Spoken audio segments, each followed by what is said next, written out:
Jumpa lagi dengan Bu Anissa. Nah, hari ini kita akan belajar kembali di tema 2, bermain di lingkunganku, subtema 2, 3, dan 4. Nah, materi hari ini lumayan banyak, untuk itu anak-anak semangat ya. Untuk kemarin anak-anak sudah belajar tentang panjang, pendek, dan tekanan kuat pada nada. Nah, anak-anak ingat gak nada itu apa? Nada adalah bunyi yang beraturan. Nah, sedangkan hari ini kita akan belajar apa, Bu Guru? Hari ini kita akan belajar tentang 3 hal. Yang pertama, mengenal gerak keseharian dan alam dalam tari. Yang kedua, kita akan belajar gambar imajinatif. Dan yang ketiga, kita akan mengenal kembali bahan-bahan alam untuk membuat kerajinan. Untuk itu, yuk kita mulai pelajaran hari ini dengan bacaan Bismillah. Bismillahirrahmanirrahim. Materi yang pertama yaitu adalah kita akan belajar mengenal gerak keseharian dan alam pada tari. Sebelumnya kita mengetahui dulu pengertian dari gerakan dasar tari. Nah, gerakan dasar tari itu adalah gerakan seluruh tubuh dengan diiringi irama. Jadi anak-anak, ketika kita menari, kita akan menggerakkan tubuh itu bareng-bareng. Biasanya yang kita pakai adalah kepala, tangan, dan kaki. Namun kalau menari harus diiringi dengan irama, harus ada musiknya. Nah, sedangkan unsur utama dari tari adalah gerak. Ya, nari itu nggak mungkin kita diam tengok-tengok, tapi kita gerak ya. Selanjutnya, gerakan dasar tari itu ada 3 dari bagian tubuh. Yang pertama adalah gerakan dasar kepala. Nah, bagian tubuh kepala contohnya seperti ini.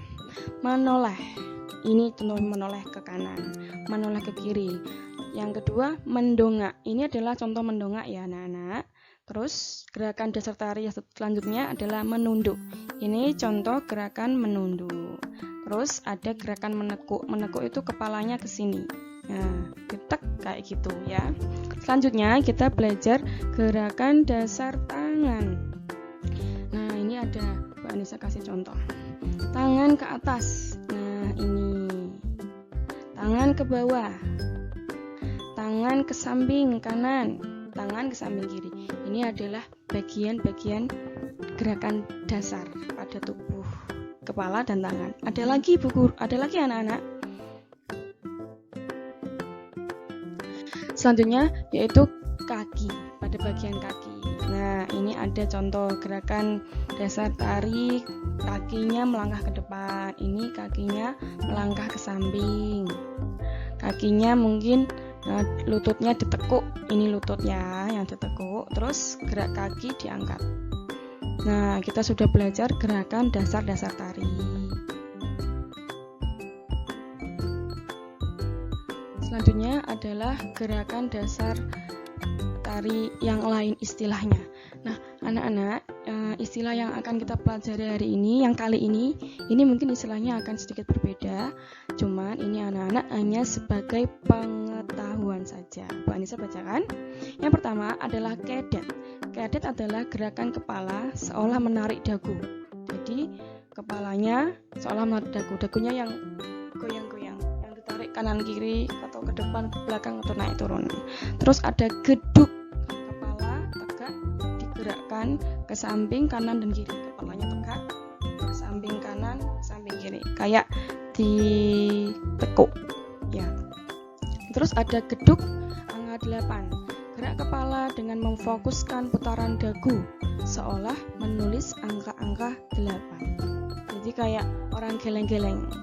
Selanjutnya ada gilek, yaitu gerak kepala membuat lengkungan ke bawah, ke kiri dan ke kanan. Ada lagi godek cangrut, yaitu gerak gilek diakhiri gerak kedet. Ada lagi yaitu galier, adalah gerak halus pada kepala yang dimulai dari menarik dagu, kemudian ditarik dengan leher kembali ke arah tengah. Nah, ini bingung ya, bikin bingung enggak apa-apa, sebagai pengetahuan saja. Selanjutnya sudah Bu Anissa siapkan gerakan keseharian dan gerakan alam pada tari. Nah, anak-anak pasti setiap hari sudah melakukan gerakan-gerakan ya, pasti bergerak kalau setiap hari. Mungkin gerakan ketika bermain sama teman, gerakan mandi, gerakan berjalan, gerakan menyapu, gerakan makan. Nah, gerak keseharian yang pertama yang Bu Anissa contohkan ini adalah gerakan menyapu. Nah, gerakan menyapu itu bisa kita jadikan sebagai gerakan tari. Nah, cara prakteknya bagaimana Bu Guru? Cara prakteknya, tangannya ditaruh di depan dada, yang tangan kanan lebih tinggi, yang tangan kiri lebih rendah. Nah, seolah-olah seperti memegang gagang sapu. Nah, terus digoyangkan, digeser ke samping badan. Set, seperti itu ya. Ini adalah gerakan menyapu. Selanjutnya, gerakan alam dapat dijadikan sebagai tari. Seperti gambar kakak-kakak yang pakai kaos biru ini ya. Ini gerakan apa Bu Guru? Ini adalah gerakan dia sedang mencontohkan ayam makan. Nah, coba kalau anak-anak di kebun lihat ayam makan, coba perhatikan. Pasti kan dia kepalanya manggut-manggut. Nah, jadi cara prakteknya membuat kuda-kuda, kakinya di depan satu, di belakang satu, tangannya di punggung. Nah, terus kepalanya naik turun, naik turun, naik turun. Ini adalah gerakan ayam makan. Kalau mungkin ada soal, bisa diperhatikan anak-anak ya. Selanjutnya ada gerakan alam yang lain, yaitu adalah seperti tumbuhan rendah. Ini kayak sedang jongkok. Tumbuhan tinggi, maksudnya tumbuhannya itu dhuwur gitu ya. Ini tangannya di atas kepala. Terus ada contoh tumbuhan bertangkai lebar. Tangkai itu yang dekat dengan daun. Terus ada gerakan tangkai berayun. Nah, ini dia kayak digantung gitu. Jadi yang gerak nanti tangannya ngek gitu ya. Terus ada lagi gerakan menjulang ditiup angin. Maksudnya adalah tumbuhan tertiup angin. Dia geser ke kiri, geser ke kanan, tangannya di ataskan. Terus ada contoh lagi tumbuhan menguncup. Anak-anak pada gambar-gambar ini diperhatikan jikalau nanti ketika mid semester ada soal seperti ini. Jadi anak-anak sudah tahu jawabannya yang benar apa. Selanjutnya, kita sudah memasuki KD 3.1 sub tema 3, yaitu mengenal karya imajinatif. Nah, sebelumnya anak-anak perhatikan gambar di samping ya, karena kita belajar tentang gambar imajinatif. Nah, perhatikan dulu. Ini adalah sebuah gambar imajinatif. Gambar imajinatif itu yang bagaimana, Bu? Bisa kita lihat dari sini. Ini adalah sebuah sketsa. Ini adalah sebuah sketsa ya anak-anak. Belum jadi karena belum diwarnai. Jadi, apa sih gambar imajinatif itu, Bu Guru? Gambar imajinatif adalah gambar yang berasal dari khayalan. Jadi, gambar imajinatif itu biasanya berasal dari pengalaman. Mungkin anak-anak habis beli ikan cupang, misalkan.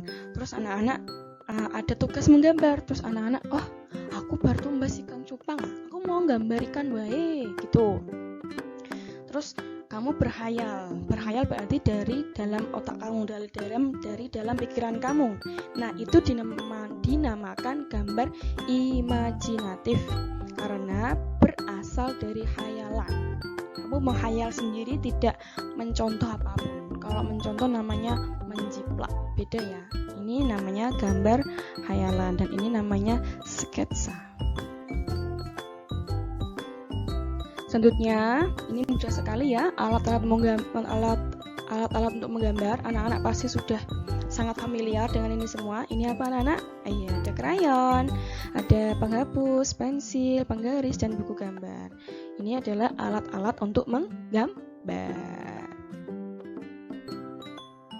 Adalah langkah-langkah untuk menggambar imajinatif. Yang pertama, siapkan alat tempurnya, alat untuk menggambarnya. Tadi ada pensil, penghapus, krayon untuk mewarnai, boleh pakai cat air, terus